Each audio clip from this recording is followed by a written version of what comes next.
Welcome to MedStudious.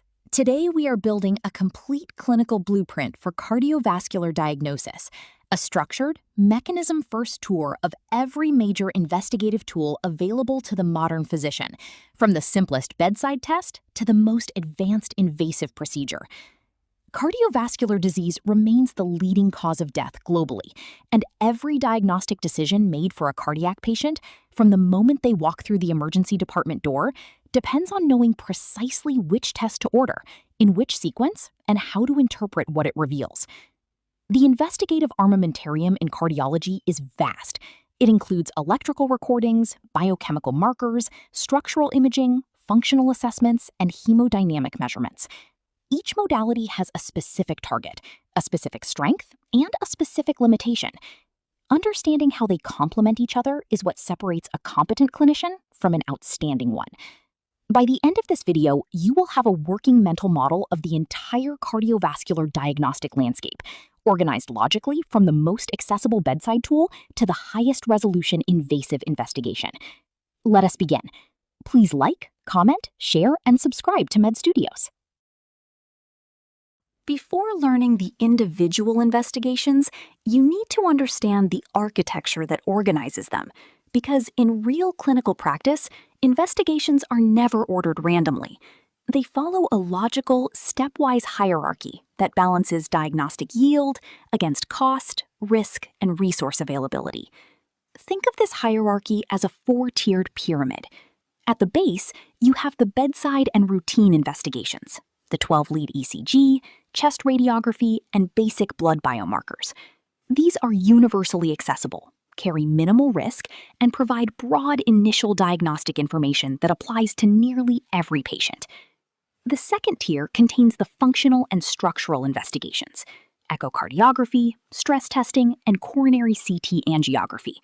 These are non-invasive but more resource-intensive, providing anatomical and functional assessments that refine the differential diagnosis generated at the base level.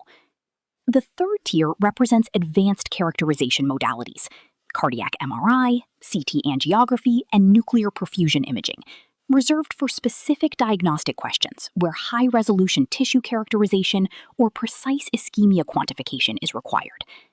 At the apex sits invasive testing, left and right heart catheterization, and electrophysiological studies, offering the highest fidelity structural, physiological, and electrical mapping, but carrying procedural risk.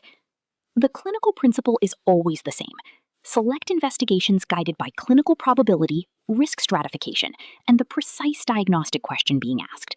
Start accessible, escalate purposefully. The 12-lead ECG is the most powerful, most accessible, and most cost-effective cardiovascular investigation in existence.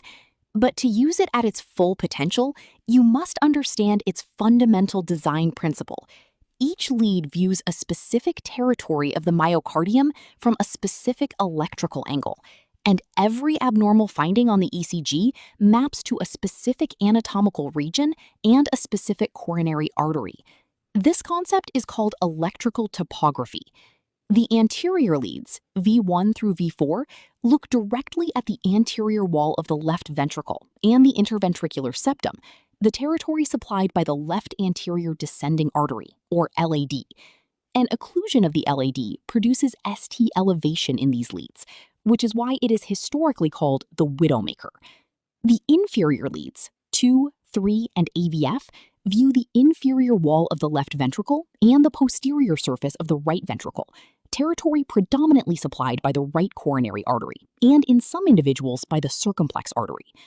The lateral leads, 1, AVL, V5, and V6, look at the lateral wall of the left ventricle, supplied by the circumflex or its diagonal branches. The posterior wall is the only territory not directly represented in the standard 12-lead ECG. It can only be inferred from reciprocal ST depression in V1 to V3 or confirmed by adding posterior leads, V7 to V9. Normal baseline intervals are PR interval 120 to 200 milliseconds, QRS duration under 120 milliseconds, corrected QT interval under 440 to 460 milliseconds. Know your topography. It is the map of the heart on paper. The ECG is the primary and irreplaceable tool for arrhythmia diagnosis, and every arrhythmia produces a distinct waveform signature that reflects its underlying electrophysiological mechanism. Understanding these signatures at a mechanistic level is what allows you to diagnose them rapidly and correctly under pressure. In the atrial category, atrial fibrillation, the most common sustained cardiac arrhythmia, affecting over 50 million people worldwide, produces a chaotic, disorganized baseline without discrete P waves, replaced by irregular fibrillatory activity, and results in an irregular ventricular response because the AV node allows impulses through at random intervals. Atrial flutter arises from a stable reentrant circuit, most commonly in the right atrium around the tricuspid annulus, producing the characteristic sawtooth flutter wave pattern at a regular rate of approximately 300 beats per minute, with variable degrees of AV block determining the ventricular rate.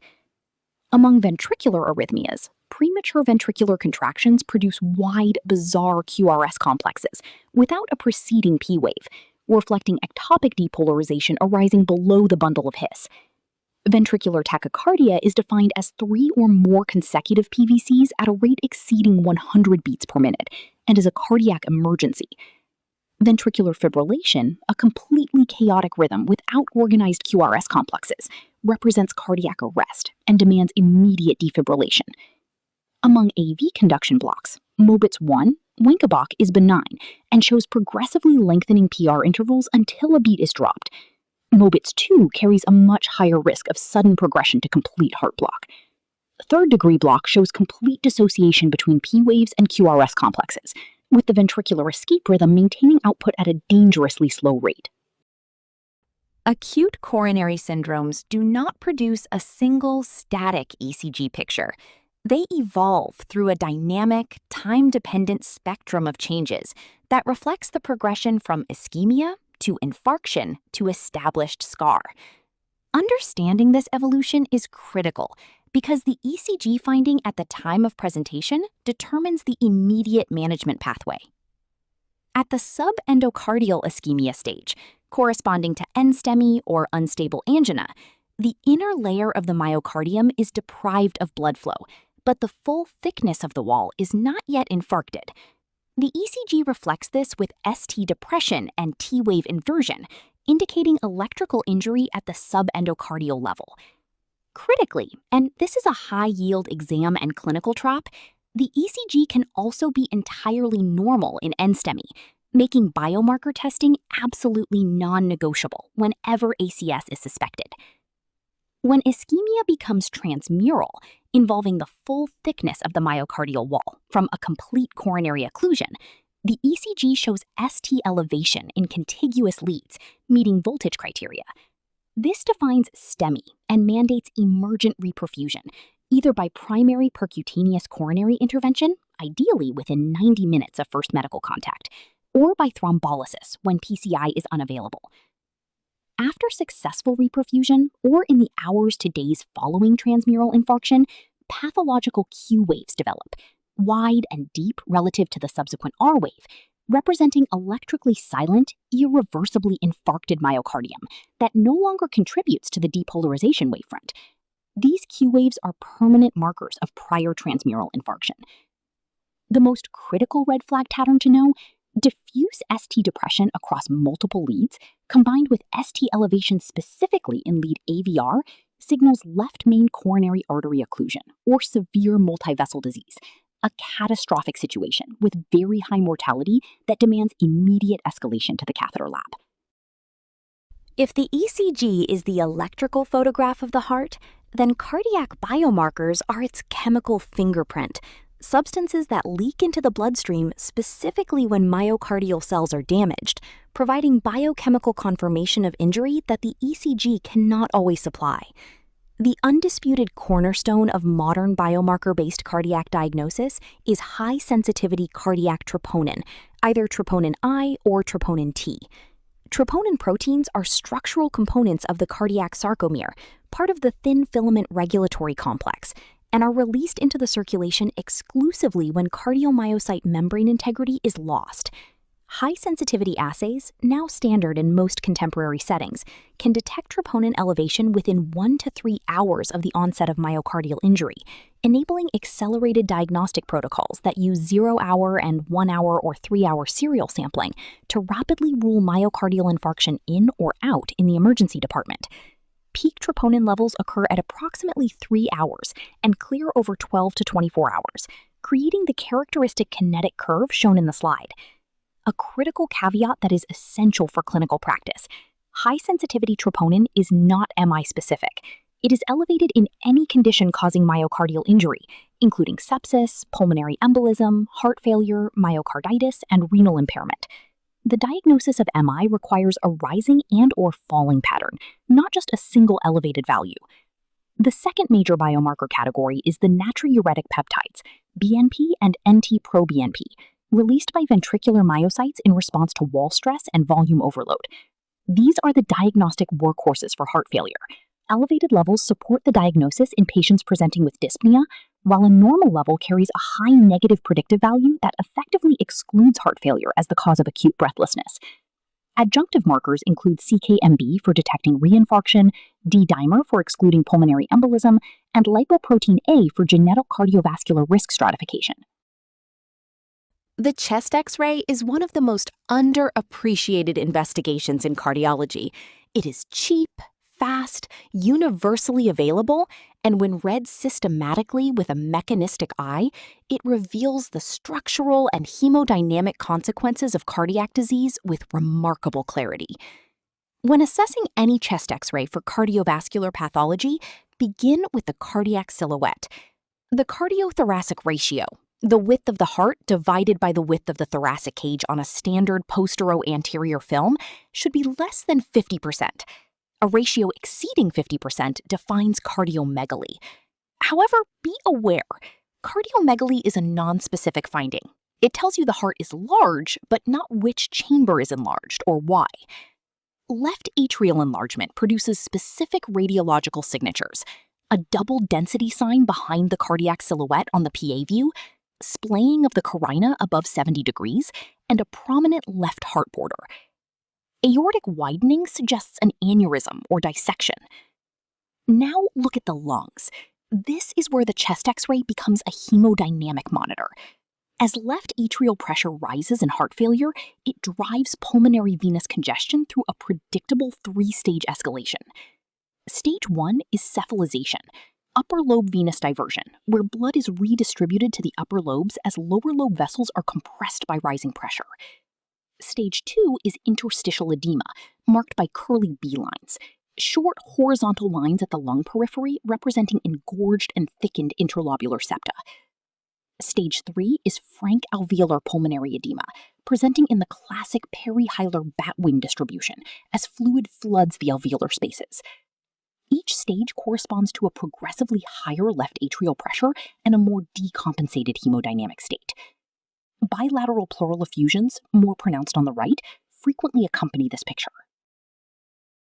Echocardiography has become the central imaging modality in cardiovascular medicine, not because it is the most technologically sophisticated, but because it uniquely provides real-time, simultaneous structural and functional assessment of the heart at the bedside, without ionizing radiation and with an unparalleled safety profile. It answers more clinical questions in cardiology than any other single investigation. There are 2 primary echocardiographic approaches.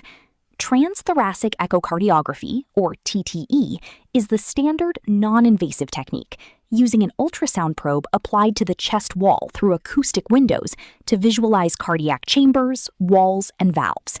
It provides the baseline structural and functional assessment for virtually every cardiac patient. When higher image resolution is required, particularly for structures in the posterior cardiac compartment, transesophageal echocardiography, or TEE, is employed. A transducer is introduced into the esophagus, which lies immediately posterior to the left atrium, providing dramatically superior resolution. TEE is indispensable for detecting left atrial appendage thrombus before cardioversion in atrial fibrillation, diagnosing infective endocarditis vegetations, and assessing prosthetic valve function. Systolic function is quantified using the left ventricular ejection fraction, most accurately calculated by the Simpson's biplane method, and increasingly supplemented by global longitudinal strain, derived from speckle tracking technology, which detects subtle myocardial dysfunction before ejection fraction changes become apparent, making it invaluable for monitoring patients receiving cardiotoxic chemotherapy. Diastolic function assessment integrates mitral inflow E and A wave velocities, tissue Doppler mitral annular velocities, E', the E-E' ratio as an estimate of filling pressure, left atrial volume index, and tricuspid regurgitation velocity. Together, these parameters grade diastolic dysfunction and diagnose heart failure with preserved ejection fraction, one of the most clinically important and underdiagnosed cardiac syndromes. Echocardiography is the definitive investigation for valvular heart disease quantification, and mastering its key numerical thresholds is both clinically essential and an absolute exam requirement. Aortic stenosis, the most common valvular heart disease in the developed world, with a prevalence approaching 3% in individuals over 75 years of age, is graded by 3 core echocardiographic parameters, measured using continuous wave Doppler across the aortic valve. Severe aortic stenosis is defined by a valve area below 1.0 square centimeter, a mean gradient exceeding 40 millimeters of mercury, and a peak velocity exceeding 4 meters per second. These thresholds define the threshold for intervention, either surgical aortic valve replacement or transcatheter aortic valve implantation, depending on the patient's surgical risk profile. However, there is a critical nuance.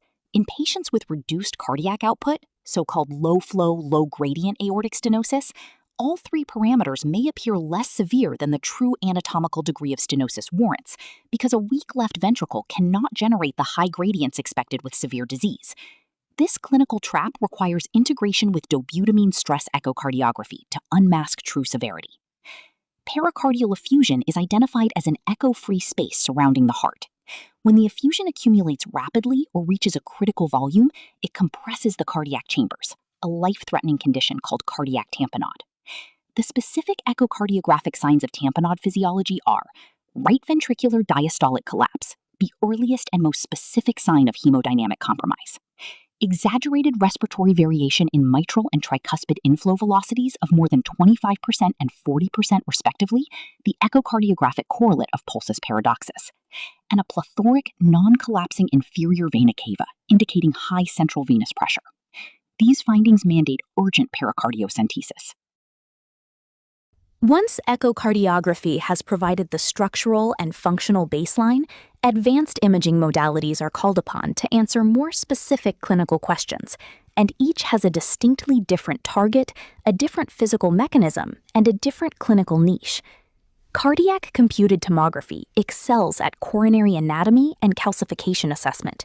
Coronary CT angiography, performed with intravenous contrast and ECG-gated acquisition, provides non-invasive visualization of the coronary arteries with a sensitivity exceeding 95% for excluding significant coronary artery disease, making it the investigation of choice for ruling out CAD in patients with low to intermediate pretest probability. The coronary artery calcium score, derived from a non-contrast CT scan, quantifies the burden of coronary calcification using the Agatston method. A score of 0 provides powerful reassurance of a low near-term risk of coronary events and can safely defer the need for further investigation in many patients. Cardiac MRI is the investigation of unparalleled spatial resolution and tissue characterization without ionizing radiation. Its signature technique is late gadolinium enhancement, or LGE, which identifies areas of myocardial fibrosis and scarring based on the differential washout kinetics of gadolinium contrast between viable and scarred tissue. The pattern of LGE is diagnostically crucial. A subendocardial or transmural distribution following a coronary artery territory identifies ischemic scar from prior myocardial infarction. A midwall or patchy distribution that does not respect coronary territories indicates non-ischemic cardiomyopathy, myocarditis, or sarcoidosis. Cardiac MRI volumes and ejection fractions are considered the reference standard against which all other modalities are validated. Nuclear cardiology, using SPECT or PET myocardial perfusion imaging, specifically targets inducible ischemia. It is uniquely capable of differentiating reversible perfusion defects, which represent viable but ischemic myocardium supplied by a significantly stenosed artery, from fixed perfusion defects, which represent established infarct scar that will not benefit from revascularization. Cardiac MRI deserves its own dedicated focus because it represents something that no other cardiovascular imaging modality can achieve: non-invasive, high-resolution, quantitative characterization of myocardial tissue composition, telling you not just that something is wrong with the heart muscle, but precisely what the abnormal tissue is made of at a pathological level. The key to understanding cardiac MRI is the late gadolinium enhancement technique. Gadolinium-based contrast agents are extracellular agents that distribute through the interstitial space. In normal, viable myocardium, cells are densely packed with intact membranes, leaving little interstitial space for gadolinium to accumulate. In scarred, fibrotic, or infarcted tissue, the extracellular space is dramatically expanded, either because cells have died and been replaced by collagen, fibrosis, or because cell membranes are disrupted, acute injury. Gadolinium therefore accumulates in abnormal tissue and washes out slowly, appearing bright white on LGE imaging, while normal myocardium appears dark. 3 LGE patterns define the major clinical categories. The ischemic pattern shows subendocardial or transmural LGE, strictly following the distribution of a single coronary artery territory, the fingerprint of myocardial infarction and ischemic cardiomyopathy.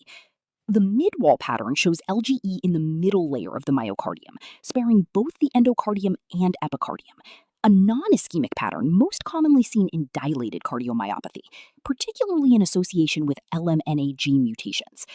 The epicardial pattern shows patchy, non-territory following LGE, concentrated at the outer layer of the myocardium, the characteristic signature of myocarditis and cardiac sarcoidosis. Beyond LGE, T1 and T2 mapping techniques now provide fully quantitative tissue characterization, detecting diffuse fibrosis that is invisible to LGE, identifying acute myocardial edema, and diagnosing cardiac amyloidosis, an increasingly recognized and historically underdiagnosed infiltrative cardiomyopathy based on characteristic diffuse subendocardial or transmural gadolinium enhancement with a short T1 relaxation time. The resting 12-lead ECG captures only a 10-second snapshot of cardiac electrical activity. For arrhythmias and ischemia that occur intermittently or only during physical exertion, this snapshot is profoundly insufficient, and a family of ambulatory and functional monitoring tools exists specifically to extend cardiac surveillance beyond that resting baseline into the patient's real-world environment. Ambulatory rhythm surveillance follows a logical escalation ladder determined by the suspected frequency and clinical urgency of the target arrhythmia. For frequent, intermittent arrhythmias occurring daily or every few days, a 24 to 48-hour Holter monitor is appropriate. It records a continuous 2 to 3 lead ECG over that period and is the most commonly used ambulatory monitoring device. For less frequent symptoms occurring over days to weeks, patch-based or event-triggered recorders are applied for extended periods. For the most diagnostically challenging scenario, where arrhythmias occur rarely, months apart, in the context of unexplained syncope or cryptogenic stroke where occult paroxysmal atrial fibrillation is suspected, an implantable loop recorder is inserted subcutaneously under local anesthesia and can monitor cardiac rhythm continuously for up to 3 years. Consumer wearable devices with single-lead ECG capability have added a new dimension to arrhythmia detection in the general population, though findings require formal clinical confirmation before guiding management. Functional stress testing assesses the cardiovascular response to increasing physiological demand. Standard treadmill exercise testing uses the Bruce or modified Bruce protocol, monitoring for symptoms, blood pressure response, and ST segment changes during graded exertion, remaining a useful, accessible, and low-cost tool for assessing exercise capacity and suspected inducible ischemia. Cardiopulmonary exercise testing provides deeper physiological granularity. Peak VO2, which reflects maximal cardiac output and aerobic capacity, and the VE/VCO2 slope, which assesses ventilatory efficiency, are both strong, independent prognostic markers in heart failure, invaluable for pre-transplant evaluation and titrating advanced heart failure therapies. Cardiovascular disease is not confined to the heart. It is a systemic arterial disease, and a complete cardiovascular assessment must include evaluation of the peripheral circulation. The investigative tools for the peripheral vascular system are elegantly simple in concept, but clinically powerful in practice. The ankle brachial index, or ABI, is the most widely used screening tool for peripheral arterial disease and can be performed at the bedside in minutes using nothing more than a blood pressure cuff and a handheld Doppler probe. It is calculated by dividing the highest systolic blood pressure measured at the ankle by the highest systolic blood pressure measured at the brachial artery. The result provides an immediate physiological measure of arterial perfusion to the lower limbs. A normal ABI falls between 0.9 and 1.3. A value below 0.9 indicates arterial insufficiency and confirms peripheral arterial disease, a condition affecting approximately 200 million people globally and carrying a significant risk of limb-threatening ischemia and major cardiovascular events. An ABI above 1.3 is paradoxically abnormal. It indicates that the vessels are so heavily calcified that they cannot be compressed by the blood pressure cuff, producing falsely elevated readings. This pattern is particularly common in diabetic patients with medial arterial calcification and renders the standard ABI uninterpretable, requiring alternative assessment such as toe brachial index. Duplex ultrasound, combining structural B-mode imaging with color flow and spectral Doppler, is the primary imaging investigation for the peripheral vasculature. Carotid duplex measures internal carotid artery stenosis severity through peak systolic velocity, guiding decisions regarding carotid endarterectomy or stenting for stroke prevention. Venous duplex ultrasound is the primary investigation for deep vein thrombosis, assessing for vein compressibility, non-compressibility being the most reliable sign of acute thrombus, and identifying echogenic thrombus within the vessel lumen. When non-invasive investigations have been exhausted, or when the clinical question demands the highest possible diagnostic certainty, cardiovascular medicine turns to invasive catheterization, the apex of the diagnostic pyramid. 3 principal invasive investigations define this category. Left heart catheterization and coronary angiography is the reference standard for definitive assessment of coronary anatomy. Via radial or femoral arterial access, selective catheters are advanced retrograde through the aorta, engaged at the coronary ostia, and iodinated contrast is injected under fluoroscopic guidance to visualize the coronary circulation in multiple projections. This allows direct characterization of stenosis severity, plaque morphology, collateral circulation, and coronary flow. Crucially, modern invasive coronary assessment has moved decisively beyond pure anatomical assessment.